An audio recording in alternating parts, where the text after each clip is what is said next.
हे दोस्तों, कैसे हैं आप सब। उम्मीद करता हूँ भाई आप सब अच्छे होंगे, बढ़िया होंगे। दोस्तों, आज के समय में इंटरनेट की मदद से चंद सेकंड्स के अंदर ही दुनिया के किसी भी कोने की जानकारी भाई हमें मिल जाती है। इंटरनेट दोस्तों एक वरदान की तरह है जिसने पूरी दुनिया को एक परिवार की तरह बांधे रखा है। लेकिन दोस्तों, किसी भी चीज के देखिए अगर फायदे होते हैं तो यस, उसके साइड इफेक्ट्स को भी नजरअंदाज नहीं किया जा सकता। भाई आज के समय में इंटरनेट के जरिए होने वाले साइबर क्राइम काफी ज्यादा बढ़ गए हैं।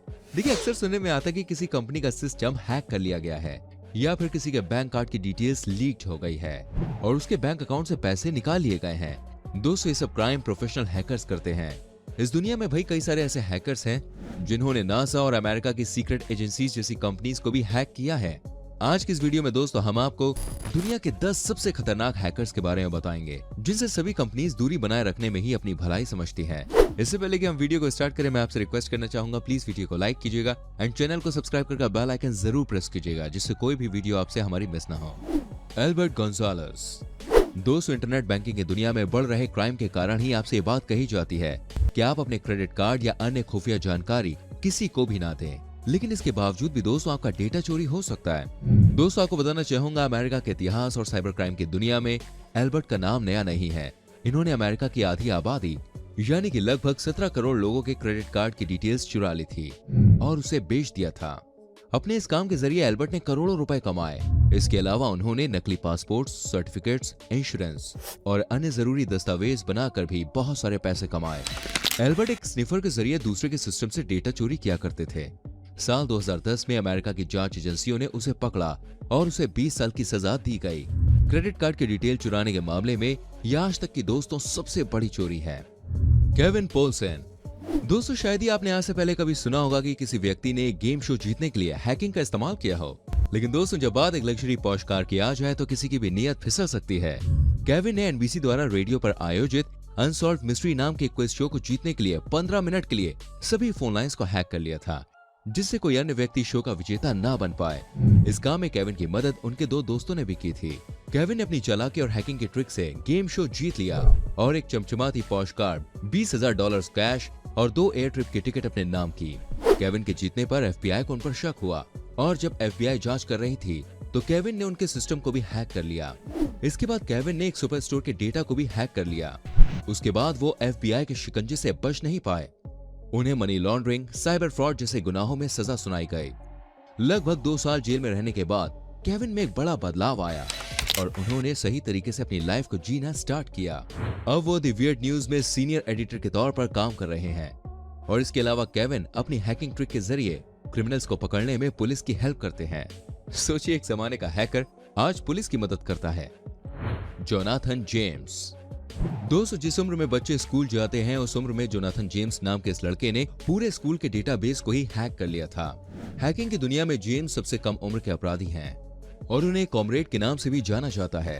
अपने स्कूल का डेटाबेस हैक करने के बाद जेम्स को कॉन्फिडेंस मिला और उन्होंने अमेरिका की डिफेंस एजेंसी के सिस्टम को ही हैक कर लिया। उन्होंने इस एजेंसी के सैकड़ों एम्प्लॉयज की जानकारी, पासपोर्ट डिटेल्स, यूजर नेम जैसी सारी जरूरी जानकारी निकाल ली थी और इसके बाद जेम्स ने अमेरिका की स्पेस एजेंसी नासा के पूरे सिस्टम को भी हैक कर लिया था। जेम्स की वजह से नासा का सिस्टम 3 हफ्ते तक पूरी तरह से ठप रहा था। जब अमेरिका की डिफेंस एजेंसी और नासा ने मिलकर हैकर को ढूंढने की कोशिश की तो उनके हाथ एक 16 साल का बच्चा लगा।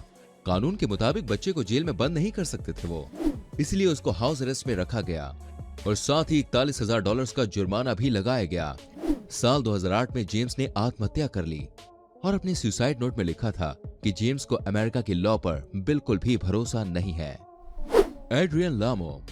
दोस्तों, कहते हैं ना, अगर किसी के अंदर हुनर है तो वो क्या कुछ नहीं कर सकता है। एड्रियन लामो एक मशहूर हैकर हैं जिन्हें होमलेस हैकर भी कहा जाता है। ऐसा इसलिए क्योंकि एड्रियन एक गरीब परिवार से थे। ये अक्सर इंटरनेट कैफेज या लाइब्रेरी में बैठकर हैकिंग सीखते थे। एड्रियन कभी एक जगह से हैकिंग नहीं करते थे बल्कि वो अलग अलग जगहों पर बने इंटरनेट कैफेज में जाकर अपनी हैकिंग की स्किल्स को आजमाया करते थे और इसी तरह उन्होंने माइक्रोसॉफ्ट, याहू और द न्यूयॉर्क जैसी बड़ी बड़ी कंपनीज के डेटा को हैक कर लिया।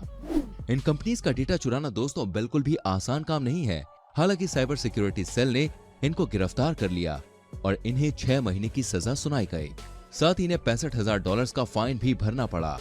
इसके बाद दोस्तों एड्रियन पूरी तरह से बदल गए और जेल से बाहर आने के बाद उन्होंने एक जर्नलिस्ट के तौर पर काम करना शुरू किया।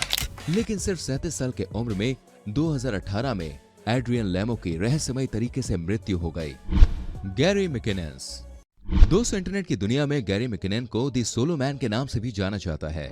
उन्होंने अपने अकेले दम पर यूएसए के मिलिट्री ऑपरेशन सिस्टम और नासा को हैक कर लिया था। गैरी को इंटरनेट का कितना क्रेज था, इसका अंदाजा इसी बात से लगाया जा सकता है कि साल 2002 में इन्होंने दिन रात एक करके 13 महीनों में नासा और अमेरिकन मिलिट्री के 100 से भी ज्यादा कंप्यूटर्स को हैक कर लिया था।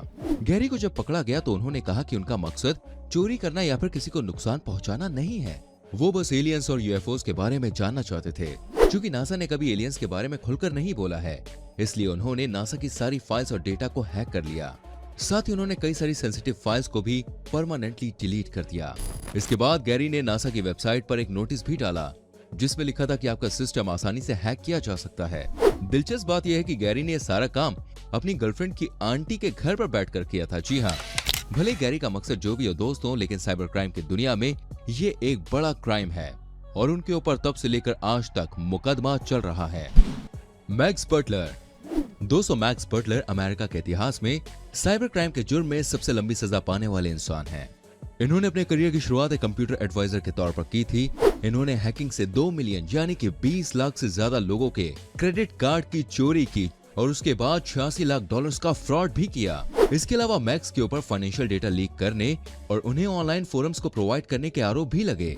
साल 2011 में मैक्स बटलर को गिरफ्तार किया गया और उन्हें 13 साल की सजा सुनाई गई। फिलहाल मैक्स जेल में ही है और अपनी सजा काट रहे हैं।